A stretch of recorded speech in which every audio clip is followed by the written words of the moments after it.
con su 16º título de Copa América y es la más campeona del প্রতিদিন তোমাকে আমি চাই, প্রতিদিন তোমাকে যেন। আমন্ত্রণ জানাচ্ছি পল্লী টিভির বিনোদন বিষয়ক নিয়মিত অনুষ্ঠান মিডিয়া গসিপে। দর্শক, 90 দশকের জনপ্রিয় চিত্রনায়িকা শাবনূর, তিনি অসংখ্য মানুষের হৃদয়ে রয়েছেন আজও।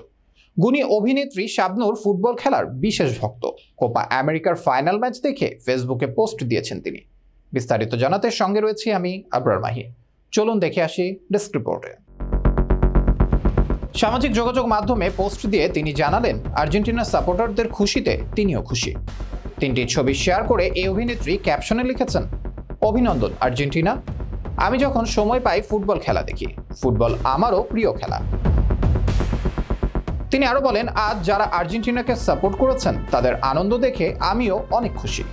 আমার বিশ্বাস বাংলাদেশ ফুটবল একদিন ঘুরে দাঁড়াবে। এর আগে সনাতন ধর্মাবলম্বীদের রথযাত্রা উৎসবে মর্মান্তিক মৃত্যুর ঘটনা ঘটায় গভীর শোক প্রকাশ করেছেন দেশের 90 দশকের জনপ্রিয় এই চিত্রনায়িকা।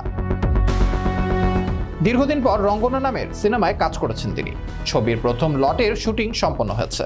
দ্বিতীয় লটের শুটিং এর আগে নিজের আমূল পরিবর্তন এনেছেন এই নায়িকা। ঈদুল আজহায় প্রেক্ষাগৃহে মুক্তি পাওয়ার কথা ছিল রঙ্গনা, কিন্তু সিনেমাটির কাজ পুরোপুরি শেষ না হওয়ায় ঈদে মুক্তি পায়নি। তবে দ্রুতই সিনেমাটির সুখবর পাওয়া যাবে। দর্শক, অভিনন্দন আর্জেন্টিনা। শাবনূর বলেন, আমি যখন সময় পাই ফুটবল খেলা দেখি, ফুটবল আমারও প্রিয় খেলা। আর বাংলাদেশের মানুষ প্রায় সবাই ফুটবল পাগল। আজ যারা আর্জেন্টিনাকে সাপোর্ট করেছেন তাদের আনন্দ দেখে আমিও অনেক খুশি। আমার বিশ্বাস বাংলাদেশ ফুটবল একদিন ঘুরে দাঁড়াবে। আজ এ পর্যন্তই। পরবর্তী পর্বে হাজির হওয়ার প্রত্যাশা নিয়ে আজকের মতো বিদায় নিচ্ছি। আল্লাহ হাফেজ।